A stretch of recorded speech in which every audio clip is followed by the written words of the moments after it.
Bismillahirrahmanirrahim. Assalamualaikum warahmatullahi wabarakatuh.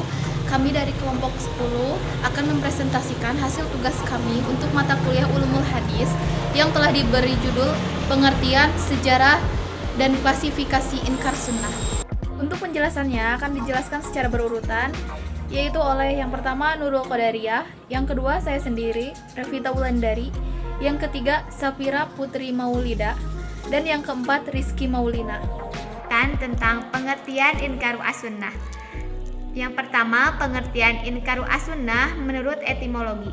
Kata Inkaru as-Sunnah terdiri dari dua kata, yaitu kata inkar dan kata sunnah. Kata inkar berasal dari bahasa Arab, yaitu ankara yunkiru inkaran, yang mempunyai arti tidak mengakui atau tidak menerima, baik di lisan dan hatinya.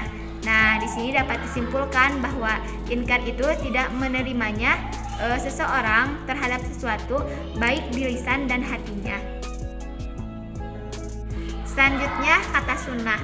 Kata sunnah merupakan derivasi dari kata sanna yasunu sunnatan, yang mempunyai arti cara, jalan yang ditempuh, kebiasaan, serta ketetapan mana yang baik dan mana yang buruk, serta mana yang terpuji dan mana yang tercela.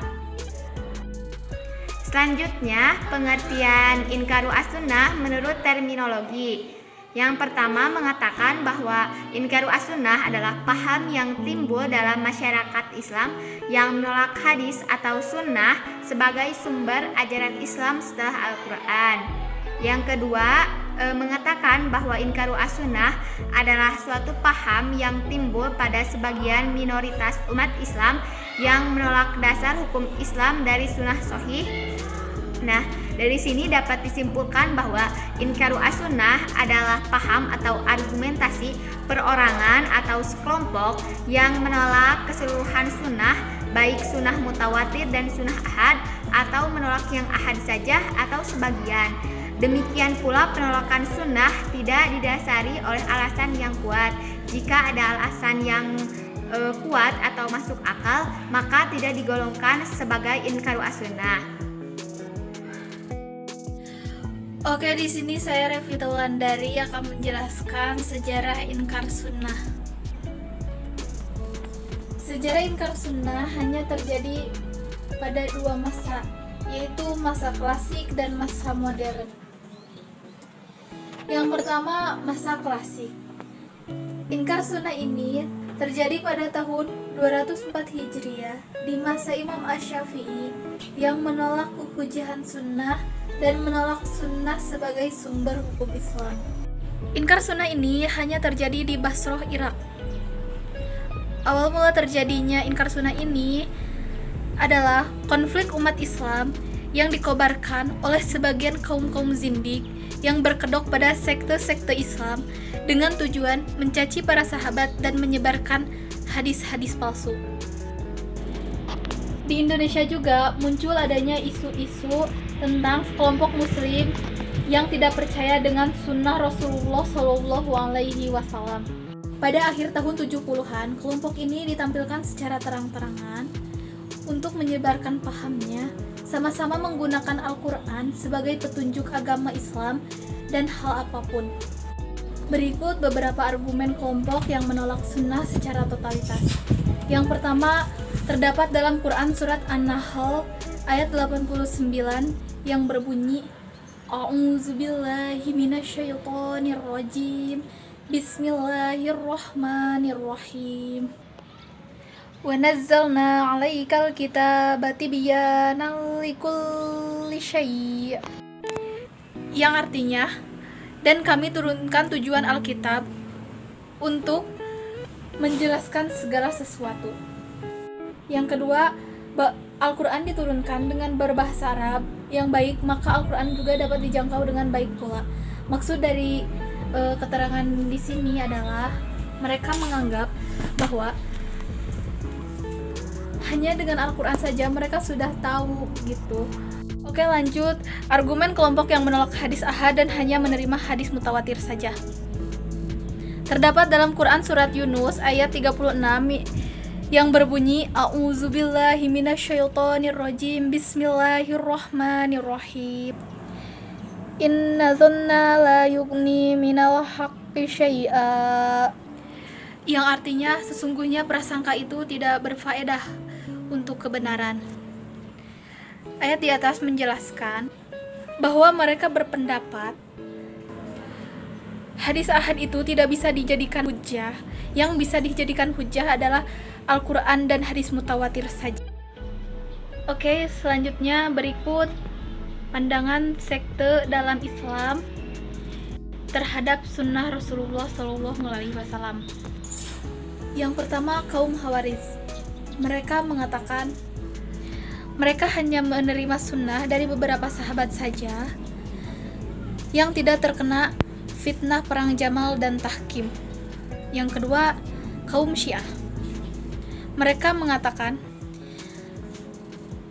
kelompok ini hanya menerima sunnah dari jalur para imam saja, karena mereka percaya bahwa imam mereka lah yang terpelihara dari dosa. Selanjutnya, kaum Mu'tazilah. Kaum ini menerima kehujahan sunnah, tetapi mereka juga mengkritik sunnah yang bertolak belakang dengan keyakinan mereka. Oke, sekian penjelasan inkar sunnah klasik dari saya, dan akan dilanjutkan oleh rekan saya, Safira. Untuk yang selanjutnya, saya Safira Putri Maulida akan menjelaskan tentang sejarah Inkarus Sunnah pada masa modern. Pemikiran mengenai Inkaru as-Sunnah muncul kembali pada abad ke-14 Hijriyah setelah pada abad ke-3. Pemikiran seperti itu lenyap seiring berkembangnya zaman. Inkaru as-Sunnah pada periode ini lebih terpengaruh pada pemikiran kolonialisme yang ingin menghancurkan Islam. Adapun tokoh-tokoh Inkaru as-Sunnah pada masa modern diantaranya yang pertama Taufik Siddiq dari Mesir, yang kedua Ghulam Ahmad Parvez dari India, yang ketiga Rosyad, khalifah kelahiran Mesir dan menetap di Amerika Serikat, kemudian yang terakhir Kasasim Ahmad, mantan ketua Partai Sosialis Rakyat Malaysia. Inkaru as-Sunnah pada periode ini muncul dalam bentuk golongan yang terorganisir yang mempunyai pemimpin atau mujtahid atau pembaharu. Menurut Mustafa Zami dalam buku yang ditulis Agus Salahuddin menuturkan bahwa Inkaru as-Sunnah modern ini lahir di Kairo, Mesir pada masa Syekh Muhammad Abduh pada 1266 sampai 1323 Hijriah. Namun masih menjadi perdebatan para ulama tentang apakah orang yang mengingkari hadis ahad sebagai dalil tauhid dapat dikatakan pengingkar sunnah atau bukan. Sebagaimana Inkaru as-Sunnah pada masa klasik, Inkaru as-Sunnah pada masa modern pun menggunakan argumen baik dalil nakli maupun dalil akli untuk menguatkan pendapat mereka. Di antaranya pada Quran Surat An-Nisa ayat 87 yang berbunyi "Waman asdaqu minallahi haditha", yang artinya siapakah hadisnya yang benar daripada Allah. Dan hadis yang kedua terdapat pada Quran Surat Al-Jasiyah ayat 6 yang berbunyi "Fabi ayyi haditsim ba'dallahi wa ayatihi yu'minun", yang berarti maka kepada hadis yang manakah selain firman Allah dan ayat-ayatnya mereka mau percaya. Selain dua ayat tersebut, mereka juga beralasan bahwa yang disampaikan Rasulullah SAW kepada manusia hanyalah Al-Quran, dan bagi mereka Nabi Muhammad SAW tidak berhak untuk menerangkan ayat-ayat Al-Quran. Nabi hanya bertugas menyampaikan saja dan tidak boleh membuat hadis-hadis selain dari Al-Quran. Jika itu dilakukan oleh Rasulullah, maka Allah akan mencabut urat lehernya sampai putus dan menarik jamulnya atau jamul pendusta dan durhaka. Di sini saya akan menjelaskan tentang klasifikasi Inkaru as-Sunnah. Golongan penganut Inkaru as-Sunnah terbagi ke dalam 3 golongan penting. Golongan pertama, adalah golongan yang menolak as-sunnah secara keseluruhan. Golongan ini sama sekali tidak menerima as-sunnah.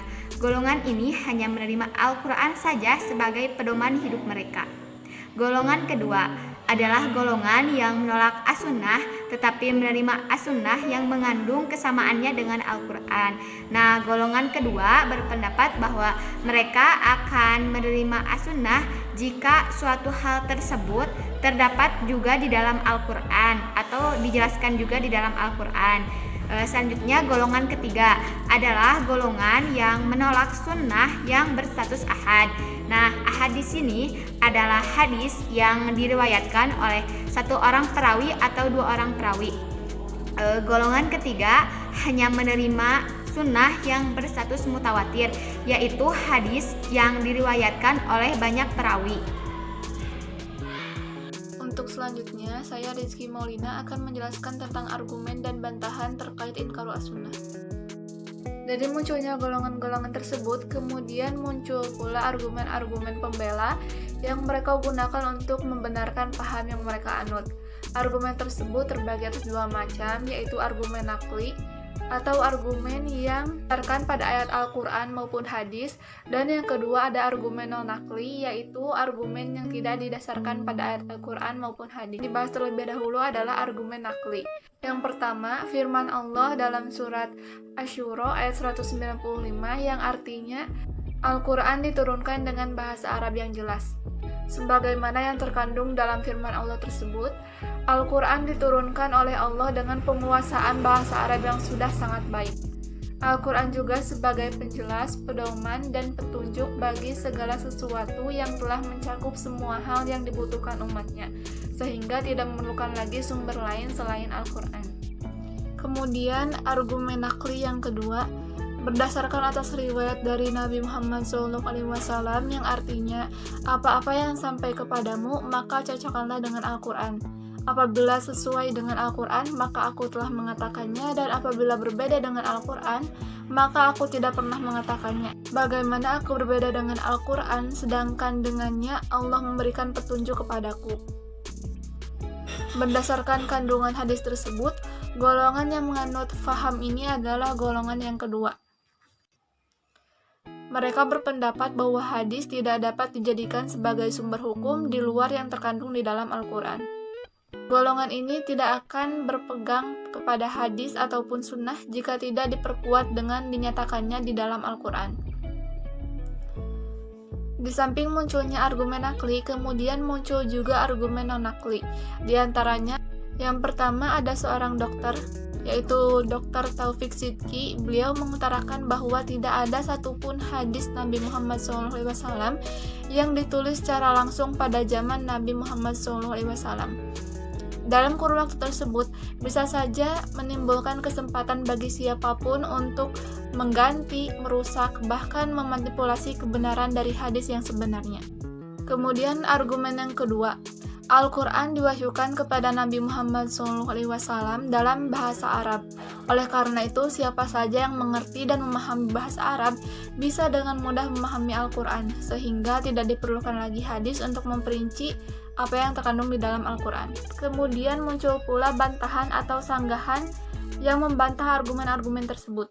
Di antaranya adalah ketika Nabi Muhammad SAW menetapkan suatu ketetapan yang mana ketetapan tersebut tidak secara jelas ditenangkan di dalam Al-Quran, ketetapan atau hadis tersebut wajib ditaati karena Allah Subhanahu wa Ta'ala memerintahkan kepada semua umat muslim untuk mematuhi perintah dan petunjuk Nabi Muhammad SAW.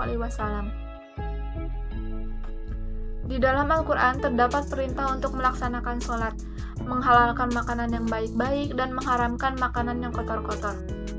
Yang tentu saja itu bersifat global. Dalam hal ini, hadis menerangkan penjelasannya. Karena di dalam Al-Quran masih banyak kalimat dan makna yang sangat bervariasi, sehingga sangat membutuhkan penambahan dan intervensi dari sunnah Nabi Muhammad SAW. Kemudian bantahan yang ketiga adalah membantah pandangan dari Dr. Taufik Sidki, di mana ungkapannya sangatlah lemah jika ditinjau dari perspektif historiografi. karena cukup banyak sahabat Nabi yang memiliki koleksi dari hadis Nabi Muhammad SAW, walaupun berupa koleksi pribadi.